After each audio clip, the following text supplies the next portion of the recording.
के बीच एक परिवार अपनी यॉट पर छुट्टियां मना रहा होता है। माँ जूलिया तैरने के लिए पानी में कूद जाती है। आराम करते समय उसे कुछ अजीब महसूस होता है, लेकिन क्योंकि आसपास कुछ दिखाई नहीं देता, वह सोचती है कि शायद उसका भ्रम होगा। कुछ सेकंड बाद वही अजीब एहसास फिर होता है। इस बार भी कुछ नजर नहीं आता, लेकिन अब वह घबरा जाती है और यॉट की तरफ तैरना शुरू करती है। तभी अचानक कोई उसकी टांग खींचने लगता है और वह मदद के लिए जोर जोर से चिल्लाने लगती है। उसकी बेटी कैसी हेडफोन लगाकर म्यूजिक सुन रही होती है, इसलिए उसे कुछ सुनाई नहीं देता। पति टॉम और बेटा बेन मछली पकड़ने में व्यस्त होते हैं। जूलिया पानी के ऊपर टिकने की कोशिश करती है, लेकिन मुंह में पानी जाने की वजह से चिल्लाना मुश्किल हो जाता है। थोड़ी देर बाद टॉम को एहसास होता है कि काफी देर से उसने जूलिया को नहीं देखा। वह यॉट पर उसे ढूंढता है और फिर अपनी पत्नी को खतरे में देख लेता है। वह बच्चों को बुलाता है, यॉट को उस तरफ ले जाता है और पानी में कूद जाता है। जल्दी से जूलिया तक पहुंचकर उसे संभालता है और यॉट की ओर तैरता है। बच्चे दोनों को ऊपर खींच लेते हैं। परिवार जूलिया को संभालता है, लेकिन जूलिया खुद को समझाती है कि शायद लहरों की वजह से ऐसा हुआ होगा।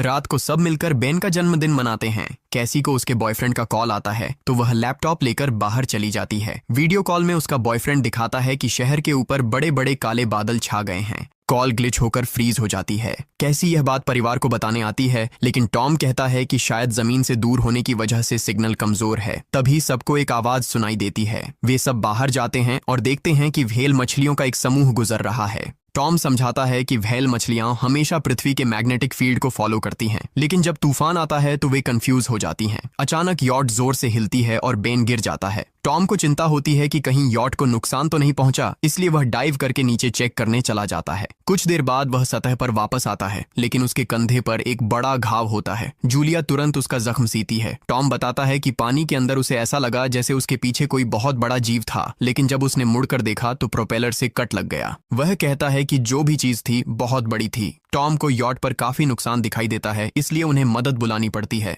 जूलिया बार बार रेडियो पर कोशिश करती है। कैसी फोन पर सिग्नल ढूंढती है, लेकिन कुछ भी काम नहीं करता। तभी कैसी को एक अजीब सा जीव दिखाई देता है और वह चिल्ला उठती है, लेकिन वह तो बस बेन होता है जो मास्क पहनकर मजाक कर रहा होता है। कुछ देर बाद यॉट पूरी तरह बंद हो जाती है और समुद्र के बीच में फंस जाती है। जूलिया रेडियो में एक आवाज सुनती है, लेकिन आवाज इतनी खराब होती है कि उसे कुछ समझ नहीं आता। टॉम परिवार को बताता है कि उनके पास सिर्फ 4 दिन का खाना पानी बचा है और अब उन्हें किसी मछली पकड़ने वाली नाव का इंतजार करना होगा। अचानक रडार पर कुछ डिटेक्ट होता है और परिवार को एक अजीब सी आवाज सुनाई देती है। सब दौड़कर बाहर आते हैं और हैरानी से देखते हैं कि कई सारे उल्कापिंड जमीन पर गिर रहे हैं।